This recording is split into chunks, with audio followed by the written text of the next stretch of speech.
భీముడు latest entry అయినా పాత్ర అభినయం సరిపోతుంది కాబట్టి బాలకృష్ణ గారికి ఇచ్చేద్దాం.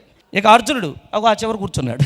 ఈ మొత్తం వ్యవస్థ అంతా నెట్టడానికి భూమికి ఉన్న అష్టదిక్పాలకుల్లో కుబేరుడు ఒక దిక్పాలకుడు. ఆయన ఇచ్చినటువంటి శక్తి ద్వారా భూమి అంతా నడుస్తూ ఉంటుంది. అది అమరేశ్వరైనా, ఏ ఈశ్వరైనా, ఏ తలమైనా. అందుకు ఏ గుడికి వెళ్ళినా కుబేరుడు గుడిని అందరూ కామన్గా పెట్టుకుంటారు అక్కడ. ఆ కుబేరుడు ఎవరంటే కృష్ణమోహన్ గారు.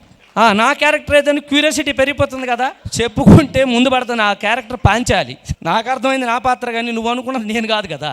మంత్రి గారికి తమ్ముళ్ళలాగా ఈ మొత్తానికి సోదరులు. అందుకే ఈ మధ్యన మీరు తటవర్తిని కానీ చూస్తే ఆయన వేషం మారిపోయింది. పోకిరిలో మహేష్ బాబు వేసిన సట్లేస్తున్నాడు ఆయన. రేబన్ గ్లాసులు పెడుతున్నాడు. పత్రికారు 10 సంవత్సరాలు బతిమాలాడు, నీ బట్టలు మార్చవయ్యా స్వామి అని. వినలే.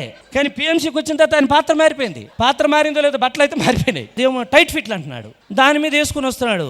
ఏమంటే యువరాజు నేను ఐఎమ్ ద బ్రదర్ ఆఫ్ అంటున్నాడు. ఫాదర్ ఆఫ్ ఎప్పుడో మర్చిపోయినాడు ఆయన. I'm brother of Dharmaraju, I'm brother of ఇది అంటున్నాడు.